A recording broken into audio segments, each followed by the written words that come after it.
पाखी का हुआ एक्सीडेंट, पाखी की हुई मौत, पाखी की याद में अनुपमा हुई रो रो के बावली। बा ने अनुपमा को दी सीख। जी हाँ, क्या है पूरी खबर, चलिए आपको बताते हैं कि आखिरकार किस तरीके से पाखी का एक्सीडेंट हुआ है और उसकी मौत हुई है। ऐसे तो भगवान जिसको अपने पास बुलाना चाहते हैं उसे बुला ही लेते हैं, लेकिन फिर भी किसी न किसी का इसके पीछे हाथ होता है, और वो हाथ किसका है वो सारी बातें भी हम आज आपको इस वीडियो में बताएंगे। और उसके बाद अनुपमा क्या कुछ बड़ा कदम उठाती है, क्या कस्में खाती है, सभी बातें बताएंगे। लेकिन उससे पहले बता दें कि ये सारी बातें बेबुनियादी नहीं है। ये सारी बातें ऑन लोकेशन शूटिंग के दौरान पाई गई खबरों पे आधारित है, यानी कि आने वाले एपिसोड्स में आपको कुछ ऐसा होते हुए नजर आ सकता है।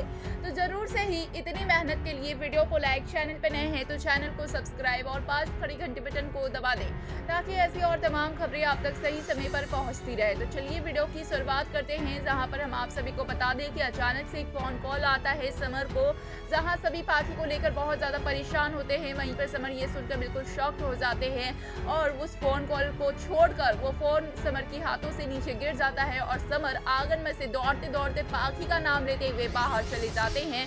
और तभी सभी समझ जाते हैं कि ये पाखी से रिलेटेड कोई फोन कॉल है और उसे उठाते हैं वनराज। वनराज भी ये सब सुनकर बिल्कुल शॉक्ड हो जाते हैं, उनके पैरों तले जमीन खिसक जाती है। वनराज को ये फोन में सुनाई जाता है कि एक लड़की का एक्सीडेंट हुआ है, उसकी जान खतरे में है और वो इस हॉस्पिटल में एडमिट है, और उसकी रिपोर्ट, उसकी डिस्क्रिप्शन आपकी बेटी के डिस्क्रिप्शन से बहुत हद तक मैच खाती है। तो आप प्लीज हॉस्पिटल आ जाएं और देख लें कि ये क्या आपकी बेटी है। और इतना सुनने के बाद वनराज भी बिल्कुल शॉक्ड हो जाते हैं। फोन स्पीकर पे होता है, सभी बावले हो जाते हैं और हॉस्पिटल की ओर भागते हैं। हॉस्पिटल जाकर सभी देखते हैं तो एकदम शॉक्ड हो जाते हैं, क्योंकि वो लड़की बिल्कुल सोई हुई होती है, चादर होती है, लेकिन कहीं ना कहीं पाखी के आकार की होती है। अब किसी की हिम्मत नहीं होती है कि उस चादर को हटाकर उसका चेहरा देखे और पहचान सके कि वो पाखी है या नहीं, क्योंकि सभी को कहीं ना कहीं इस बात का डर होता है कि कहीं वो सच में पाखी ना हो, और जिसका सभी को डर होता है वैसा ही होता है। अनुपमा सबसे पहले जाती है, चादर हटाती है और ये देखकर बिल्कुल शॉक्ड हो जाती है कि वो कोई और नहीं बल्कि पाखी है।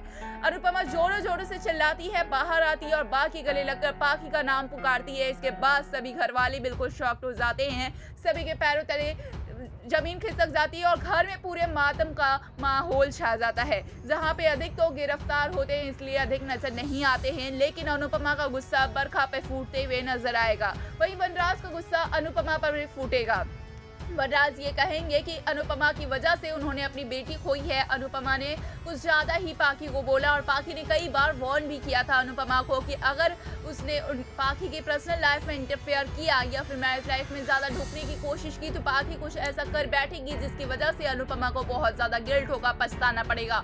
और वनराज कह रहे हैं कि वो सब सच हुआ, पाखी ने ये सब कुछ कर लिया और अब अनुपमा को पछताना पड़ रहा है। जहाँ पर ये सब सुनकर अनुपमा का गुस्सा अधिक पर फूटेगा, लेकिन अधिक पास नहीं होंगे तो बरखा को अनुपमा ये कहते हुए नजर आएगी कि मेरी बेटी इतनी कमजोर नहीं है कि वो इतनी सी बात पर सुसाइड जैसा कोई बड़ा कदम उठाए। जरूर इसके पीछे किसी का हाथ है, और जिसका भी हाथ है अनुपमा उसे नहीं छोड़ेगी, उससे बदला लेगी, गिन गिन कर बदला लेगी और पाखी की मौत का बदला लेगी। और अब उसका कोई नया रूप देखने को मिलेगा। अब जो अनुपमा है वो ना ही सिर्फ अनुपमा है बल्कि अपने बच्चे की बदले की भावना से जल रही एक औरत है, जिसके अंदर माँ दुर्गा का रूप है। और ये सब सुनकर बहुत ही बुरी तरीके से शॉक्ड हो जाएगी बरखा। बरखा को डर सताने लगेगा। वहीं हम देखेंगे कि अनुपमा 13वीं के दिन जोर जोर से चीखते चिल्लाते हुए नजर आएगी और बरखा को पकड़ लेगी। साथ ही बरखा को गिरफ्तार करवाने के लिए, बरखा की जान लेने के लिए कोशिश करेगी, बरखा का गला दबाने की कोशिश करेगी। और तभी सभी घर वाले बचा लेते हैं बरखा को, और अनुपमा पाखी के फोटो के सामने एकदम बावली हो जाती है, जहाँ पे बा अनुपमा को समझाते हुए नजर आती है। वेल, इस पे क्या है आपकी राय, हमें कॉमेंट्स में बताएं।